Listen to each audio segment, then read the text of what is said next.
Hola amigas y amigos, Abel Reynoso, bienvenidos al comentario. En el video anterior empecé a hablar de un tema muy importante que es el poder dentro de un país para enfrentar el tema del narcotráfico. O sea, el problema, y aquí ya me estoy refiriendo más a problemas, a países que tienen serios problemas de narcotráfico. O sea, no todos los países tienen serios problemas de narcotráfico. Ojo, el narcotráfico está en todos los países, en cierta dimensión más que en otra, en algunos más que en otra.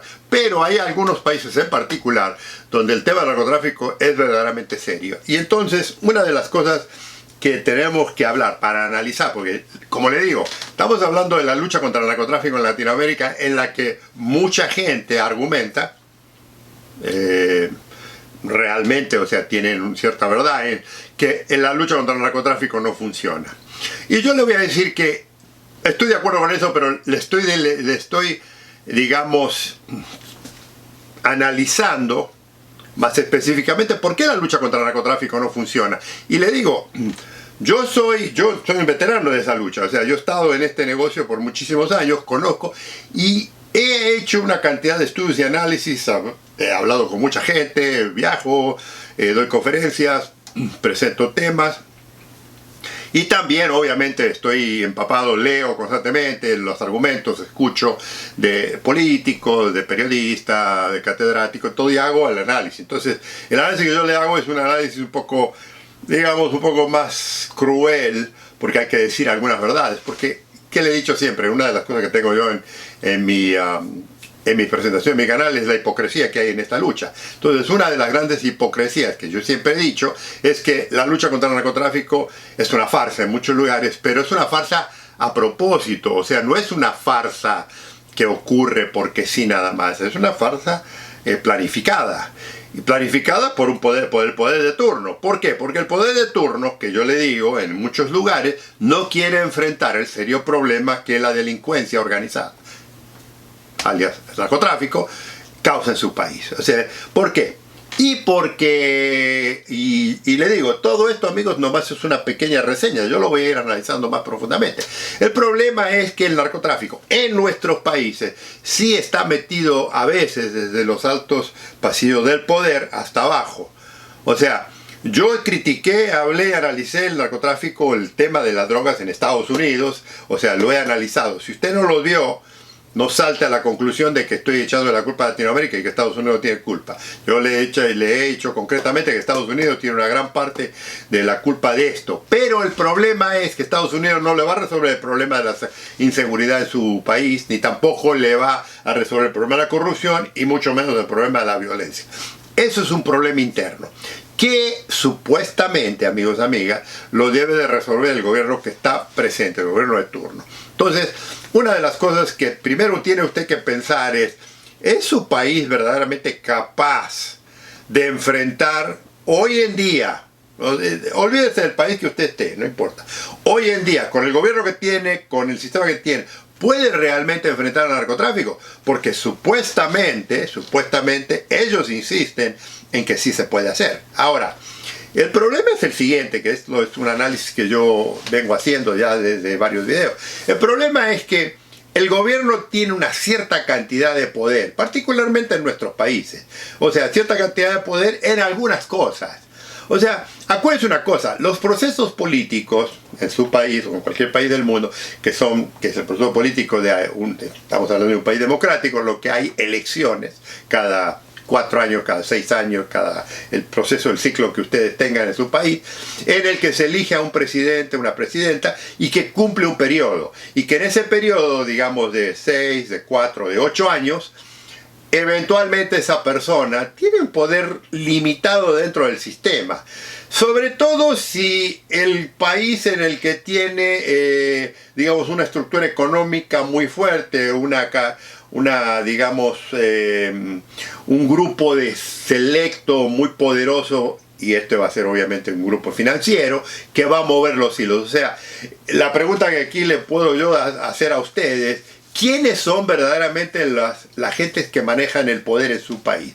Usted puede decir el presidente, la presidenta, que usted quiera, pero ¿es en realidad esa persona la persona que en realidad controla el poder de su país? ¿O hay gente que es mucho más poderosa incluso no solo en su país, sino que de su país se mueven ante el mundo. Y le aseguro que si voy a su país, el país que sea, voy a encontrar una élite de gente muy bien posicionada, comercial y financieramente, que tiene mucho poder.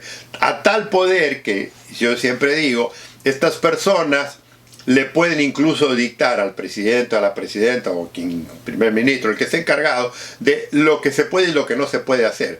Por razones económicas, y las presiones son presiones económicas, presiones de política, presiones de apoyo, presiones que le pueden en cualquier momento desestabilizar la situación, y esto lo hacen. O sea, usted vea en algún país nuestro, Latinoamérica, de algún presidente que se ha echado en contra de la clase social, alta la clase social, y cuánto ha durado en el poder. O si y olvídese de la influencia financiera extranjera. Si hay inversiones extranjeras financieras, usted sabe muy bien, y Estados Unidos es un perfecto líder en esto, que le pueden desautorizar y le pueden hacer una campaña, una estructura, una campaña política en contra que lo desubican inmediatamente. Y esto ha ocurrido en varios países en Latinoamérica a través de la historia, pero hoy en día ya no es tanto el sistema extranjero que viene del extranjero y le invade con ejército o le invade. Hoy en día simplemente los asociados de su país, que están asociados digamos, con grandes corporaciones extranjeras, reciben órdenes de que, oiga, esto no puede ser así. Y entonces, primero empiezan con llamados telefónicos, primero empiezan con reuniones, y eventualmente si el líder político de ese país no entra digamos, en la variante de lo que ellos quieren hacer, eventualmente se hacen una serie de campañas políticas en su contra, se hacen desestabilizaciones sociales, económicas, o sea, esto ocurre, y esto ha ocurrido a través de la historia. O sea, no le estoy hablando simplemente de su país. Lea la historia de cualquier país nuestro y va a ver cuántos presidentes han tenido, cuántos golpes de Estado han tenido. Sí, y le puede estar usted echando la culpa a extranjeros, particularmente a Estados Unidos, en el caso que estamos hablando de Latinoamérica, pero usted siempre va a ver que hay gente local que entró en la variante y que entró local que cooperó. O sea, no vinieron y desembarcaron la infantería de marina y dijeron vamos a derrocar. En algunos casos sí, pero la mayoría de los casos en los últimos 20, 30, 40, 50 años han sido a través de situaciones económicas y financieras. Bueno, esa gente que yo le estoy hablando, amigos y amigas, es la misma gente que en algunos, no todos, o sea, vamos a hablar, no estamos generalizando, es la misma gente que tiene usted que enfrentarse cuando a veces tiene que luchar contra cosas delictivas en contra del Estado. Y resulta, amigos y amigas, que mucha de la economía hoy en día en muchos de nuestros países proviene de la delincuencia organizada, y en particular de lo que es el narcotráfico. Entonces, ¿qué le digo?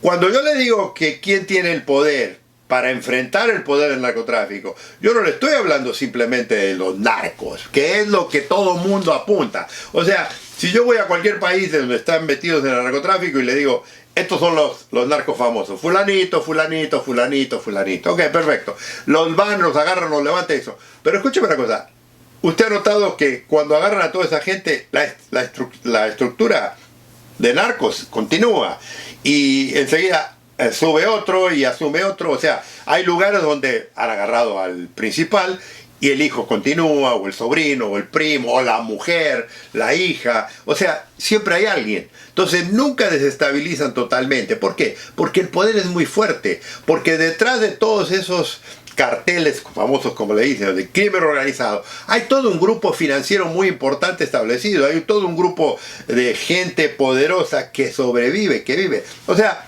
le voy a decir una cosa, ese cuento de que hay narcopaíses es un cuento, lo que hay es narcoeconomías, y ya lo voy a hablar en un futuro.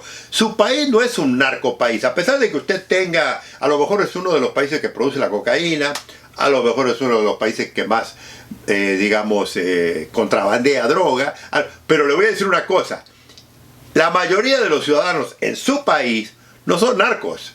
Eso es una mentira, que el ciudadano de un país que tiene un gran problema de narcotráfico es todos narcos, no existe, es imposible. Y que todo el gobierno es narco, y que no es cierto. Es un sector muy poderoso, muy bien protegido, muy bien cuidado por el sistema.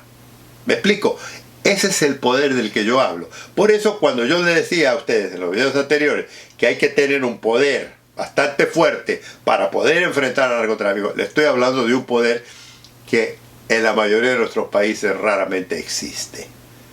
Pero esto, amigos, lo vamos a continuar en el próximo video. Los espero en el próximo comentario. Un gusto en saludarlos.